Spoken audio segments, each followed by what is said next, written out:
Aujourd'hui, repas de fête. Qui dit repas de fête dit foie gras, vin liquoreux. Et là, en l'occurrence, c'est deux vins liquoreux, histoire de faire une petite dégustation. Donc, un premier vin qui est un Alsace, donc de la famille Hugel, Gewürztraminer Vendange tardive 2010, que j'ai déjà dégusté, que j'ai déjà commenté.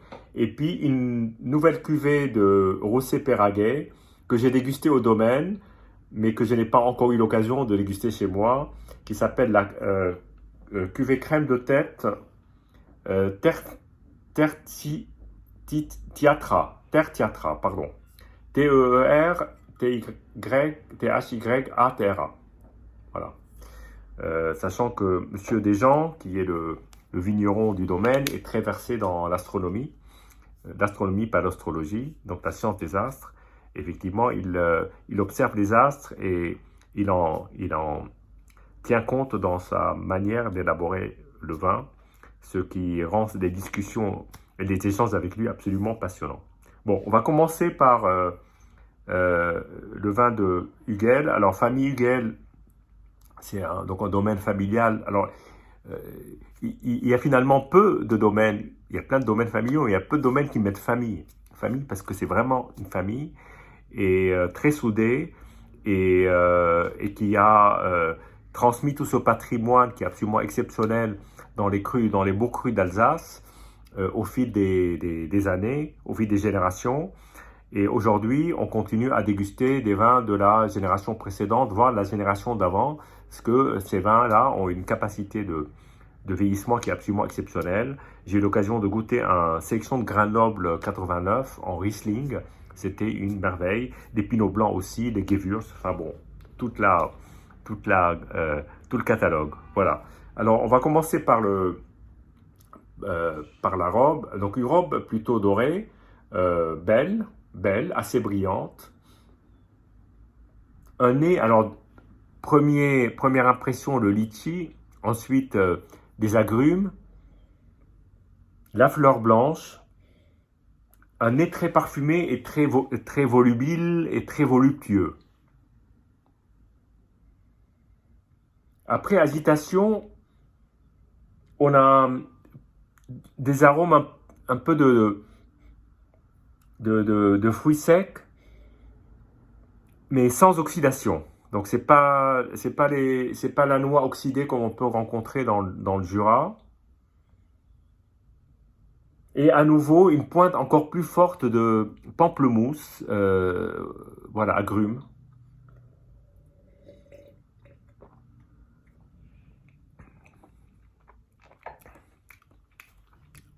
Alors pour moi en bouche, c'est un développement presque comme une tisane avec du miel et une tisane fraîche hein, avec du miel, des herbes extrêmement parfumées et puis sous-tendu par ce fruit de litchi, d'agrumes. euh, En tout cas, c'est une bouche d'une très belle pureté, d'une très belle suavité, avec un très léger côté salin. Je vais regoûter.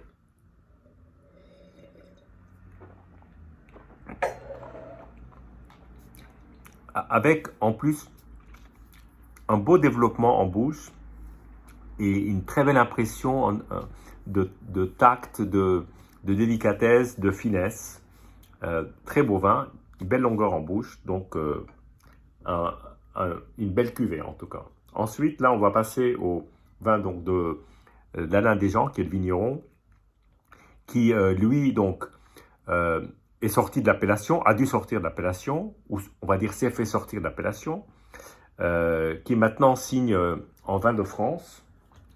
Et donc là, il ne peut plus mettre son terme, alors que ses vignes sont juste contiguës. Certaines de ces parcelles sont contiguës à des grands noms comme Château d'Yquem, pour n'en citer qu'un, mais en tout cas, il y a ici la partie superbe du plateau. Et pas de millésime non plus, parce qu'en fait, il n'a pas le droit non plus d'indiquer le millésime. On le retrouve quand même dans le numéro de lot, c'est l'astuce, et là c'est un 2011, donc on est en année assez proche du vin d'Alsace. Donc je vais le verser. Alors évidemment, on le voit dans la bouteille déjà, la couleur ressemble évidemment plus à une couleur d'un vin évolué, dans le sens que effectivement, il est pour les longs élevages, et du coup, les élevages dans des vieux fûts finissent par colorer le vin et donnent cette magnifique couleur de thé, d'un beau thé, ou peut-être d'un très vieux sauterne, qui serait plus vieux que 2011. Alors déjà, l'aromatique est très différente de l'Alsace. Je ne vais pas comparer parce que c'est totalement incomparable. Parce que là, on a des fruits exotiques, on a de la noix, il y a un côté maritime, un côté océanique, presque des fruits de mer ou des coques, un côté salin. Alors je ne sais pas comment le définir au nez, en général en bouche c'est plus facile, mais au nez, oui, et quelques herbes, c'est un très très très beau nez. En tout cas, hyper expressif.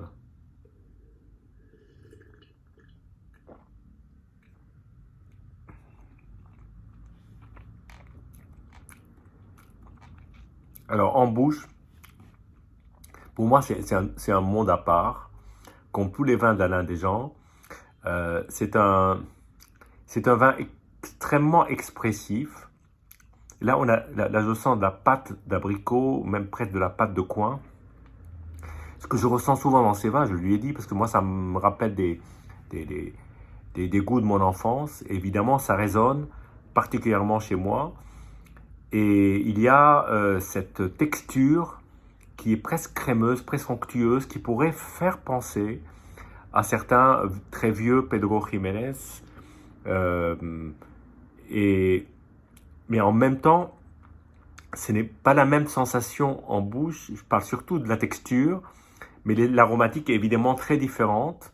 On retrouve cette composante de thé qu'on trouvait de tisane, mais plus sur le thé par rapport au Gewürz, mais on a une matière d'une plus grande densité, avec tendant plus vers la pâte de fruits, le fruit sec.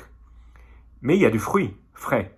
Donc il y a un peu de tout ça qui est aggloméré comme s'il faisait un bloc. Et cela donne quand même une sorte d'attaque en bouche qui est assez prégnante, assez forte.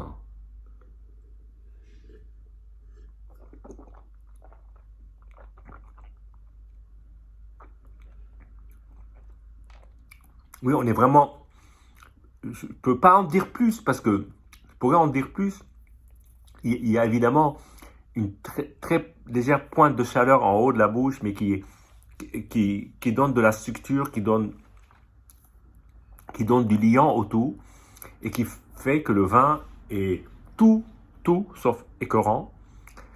Au contraire, on a envie d'en reboire, et puis il y a cette densité assez unique dans ces vins, qu'on a du mal à trouver. Parfois, il faut aller taper dans les très très grands crus de la planète pour trouver cette densité, et puis cette fin qui est absolument merveilleuse, mais qui dure.